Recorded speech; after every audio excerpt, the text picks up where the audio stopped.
በወንጌላውያን አማኞች ብቻ ሳይሆን በሌላ እምነት ተከታዮችም እጅግ ተወዳጅ የሆኑ የመዝሙር ሰንዱቆችን ያበረከተልን ኢየሱስን የሚያስናፍቁ ዝማሬዎችን ያደረሰን ተወዳጁ ዘማሪ አገኘው ይደግ ከዝማሬ አገልግሎቱ ባሻገር እጅግ የሚያስቀናና ለብዙዎች ምሳሌ የሚሆን የትዳር ሕይወትን መመስረት ችሏል።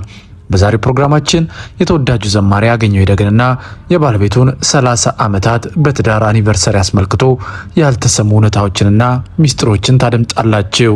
ቪዲዮውን ላይክ እና ሼር፣ ቻናሉን ደግሞ ሰብስክራይብ በማድረግ ቤተሰቡን እያለን በቀጥታ ወደ ታሪኩ እንሻገር።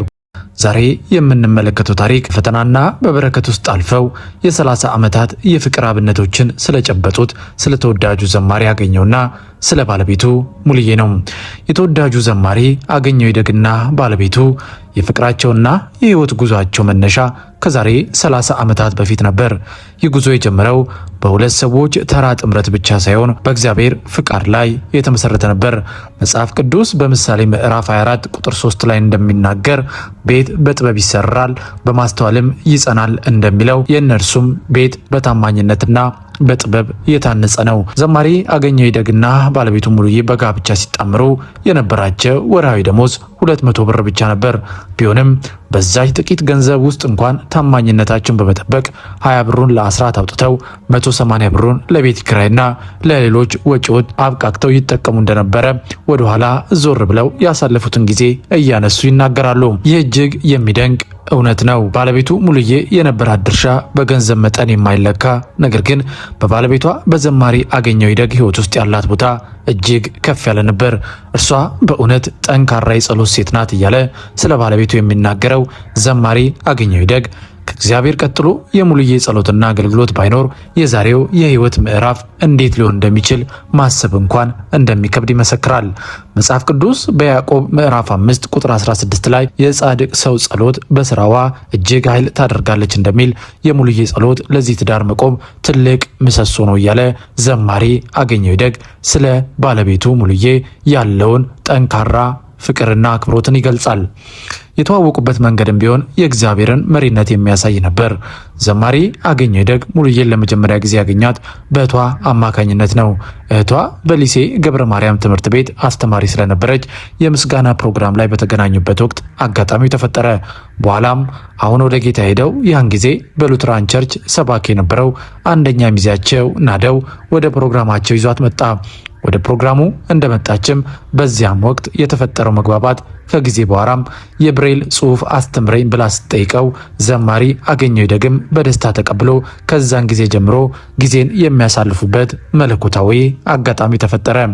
ዘማሪ አገኘው ይደግ የልቡን ፍላጎት ለመንገር ወስኖ ሰበታ ወደሚገኝ ቤተ ክርስቲያን ሲጠራት በዛፉ ጥላ ስር ሆነው የጋብቻ ጥያቄውን አቀረበ።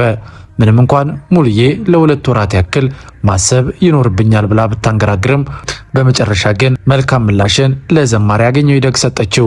እግዚአብሔርም ነገሮችን በራሱ ሰዓትና ጊዜ ውብ አድርጎ ያስተካክላልና የትዕግስት ውጤታቸው ጣፋጭ ሆነ። ይህ ያኔ የተዘራ የፍቅርና የመከባበር ዛሬ ላይ ትልቅ ፍሬን አፍርቷል። በመቀጠልም የነበራቸው የፍቅር ጊዜ እጅግ ልዩ ነበር።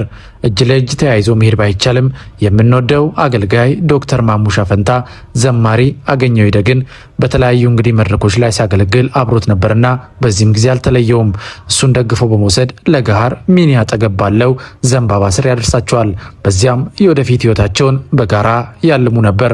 በመካከላቸው የነበረው ፍቅር ንጹህ ከቁሳቁስ የጸዳና በእግዚአብሔር ቃል ላይ የተመሰረተ ነበር። በእውነት የዳራቸውና ያሳካላቸው ራሱ እግዚአብሔር ነው። ለሰርጋቸው ቀን እግዚአብሔር የሰዎችን ልብ ሲከፍት ዘማሪ አገኘው ይደግ ሊያገባ ነው ተባብለው ብዙዎች ደግፏቸው። በዚያን ዘመን በ127 ዘመናዊ መኪኖች ታጅበው በታላቅ ደስታ ጋብቻቸውን ፈጽሙ። ዛሬ ላይ 30 ዓመታትን በትዳር ለመቆየት ቻሉ። መዝሙረኛው የእግዚአብሔር በረከት ሀብትን ትጨምራለች እንዳለ ያ ሁሉ አልፎ 30 ዓመታትን ለብዙዎች ምሳሌ የሚሆንን ትዳር መመስረት ችለዋል። ትዳር በእግዚአብሔር ሲመራ የሰው እጅ ሳይኖርበት በረከቱ እንደሚትረፈረፍ ይህ ትዳር ሕያው ምስክር ነው። የዚህ ቤተሰብ መሰረት እግዚአብሔር ራሱ ስለነበር ማዕበሉ አልፎ ዛሬ ላይ በክብር ቆመዋል። የእግዚአብሔር ታማኝነትና የባለቤቴ ከፍተኛ እርዳታና ጠንካራ የጸሎት ሴት መሆኗ ዛሬ ላለሁበት የአገልግሎት ስኬት እንኳን አድርሶኛል የሚለው ዘማሪ አገኘው ይደግ ስለ ባለቤቱ ጠንካራ የጸሎት ሰው መሆን መስክሮላታል። ወዳጆቼ ዛሬ ከዚህ ታሪክ የምንማረው ትልቁ ትምህርት በትንሽ ነገር ታማኝ መሆንን፣ በእግዚአብሔር መታመንና የጸሎት ኃይልን ነው። ትዳር የፍቅር የትዕግስትና የመተሳሰብ ጉዞ ነው። ዘማሪ አገኘውና ባለቤቱ ሙሉዬ ባለፉት 30 ዓመታት ውስጥ ያሳዩት ይህ አብነት ለብዙዎች ትልቅ ትምህርት መሆን የሚችል ነው። እግዚአብሔር ቤተሰባቸውን አሁንም አብዝቶ ይባርክላቸው።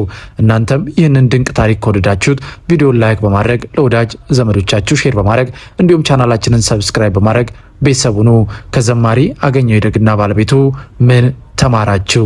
ሐሳብና አስተያየታችሁንም በኮመንት መስጫው ስር አስቀምጡልን። ውድ የዩ ሚዲያ ቤተሰቦች በዛሬ ፕሮግራማችን የዘማሪ አገኘው ይደግና ባለቤቱን 30 ዓመታት አኒቨርሰሪ አስመልክቶ ብታውቋቸው ያልናቸውና በዚህ ዘመንም ደግሞ ትዳር ለሚመሰርቱ ወጣቶች ምሳሌን ይሆናል በሚል ለእናንተ ይህንን ፕሮግራም አቀረብን።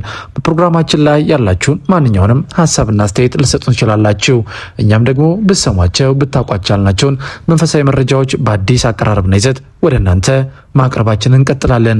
የምንለቃቸውን ቪዲዮዎች ላይክና ሼር፣ ቻናሉን ደግሞ ሰብስክራይብ እያደረጋችሁ ቤተሰብ እንድትሆኑ እየጠየቅን በሚቀጥለው ብትሰሟቸው ብታውቋቸው ባልናቸው አዳዲስ መረጃዎች የምንገናኝ ይሆናል። እስከዚያው እናንተም እንደሁል ጊዜው ይህን ብትጨምሩ ይህን ብትቀንሱ እያላችሁ ሀሳብና አስተያየታችሁን እንድሰጡን እየጠየቅን በእርግጠኝነት አሁን 43000 ሰብስክራይበርስ ደርሰናል።